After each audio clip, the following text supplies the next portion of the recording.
मक्का की गर्म रेत पर जब सूरज आग बरसा रहा था, उस वक्त एक शख्स गुस्से से दहक रहा था। हाथों में तलवार, आंखों में चिंगारियां और दिल में सिर्फ एक इरादा कि मोहम्मद को कत्ल कर देना। ये वो उमर थे जिनके जिक्र से अरब के मजबूत तरीन सरदार भी लरज उठते थे। वो शख्स जिसका एक फैसला कबीले का फैसला बन जाता था, आज अपने ही शहर की गलियों में अपने ही कबीले के नबी के खिलाफ निकल चुका था।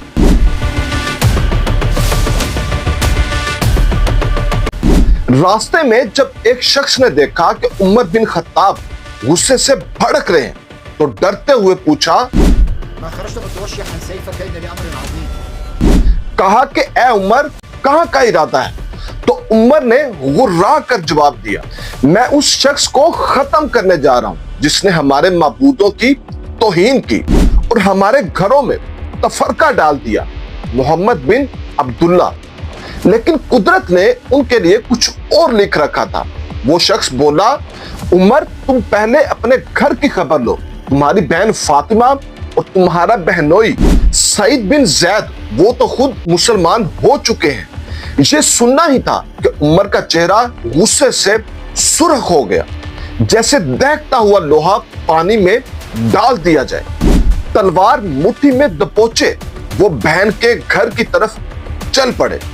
जैसे ही दरवाजा खोला तो अंदर से कुरान की तिलावत की आवाज आ रही थी। एक नई नरमी, एक नया सुकून। मगर उस वक्त उमर के दिल में कोई सुकून या नरमी नहीं थी। घर में दाखिल होते ही गुस्से से बोले, ये मैं क्या सुन रहा हूं? तुम लोग भी मोहम्मद के जादू में आ चुके हो।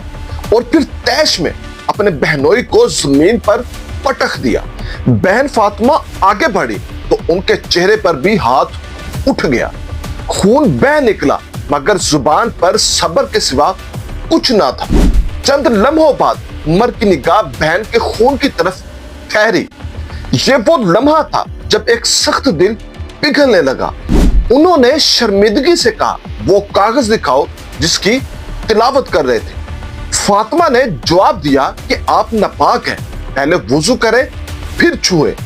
और ये वो पहला मौका था जहां उमर का दिल झुक गया। गुस्ल करने के बाद वो बैठे और फिर जुबान से सूरत ताहा के अल्फाज निकले। जैसे ये अल्फाज दोहराने लगे, दिल की दीवारें टूटने लगी। कुरान की नरमी ने उनके दिल के गुस्से को खामोश कर दिया और आंखों से वो आंसू बहने लगे जो कभी किसी ने नहीं देखे थे। उमर खड़े हुए और कहा कि मुझे मोहम्मद के पास ले चलो। और ये वो जुमला था कि जिसने मक्के की तारीख बदल दी। जब वो दारे अरकम पहुंचे तो सहाबा दरवाजे के पीछे घबरा गए और कहा, ये उमर है, हाथ में तलवार है। हमजा बिन अब्दुल मुतलब ने कहा, अगर खैर के लिए आया है तो खुशामदीद, अगर किसी और इरादे से है तो हम भी तैयार हैं। दरवाजा खोला गया, उमर अंदर दाखिल हुए। रसूल अकरम ने आगे बढ़कर उनके गले की गिरेबान पकड़ी और फरमाया, ए खत्ताब के बेटे, कब तक इस्लाम से दूर भागोगे? और ये कलमात सीधे दिल पर उतर गए। उमर के होंठ लर्जे और आंखों से आंसू निकल गए और फिर जुबान से सिर्फ एक जुमला निकला, अशहदु अन ला इलाहा इल्लल्लाह व अशहदु अन्ना मुहम्मदर रसूलुल्लाह। पूरा घर अल्लाहु अकबर की सदाओं से गूंज उठा और जमीन जैसे लरज गई और फरिश्ते खुशी से नाज़िल हुए। और ये वो लम्हा था जब इस्लाम ने अपनी सबसे बड़ी ढाल हासिल की। हजरत उमर के इस्लाम लाने से मुसलमानों के हौसले बुलंद हो गए।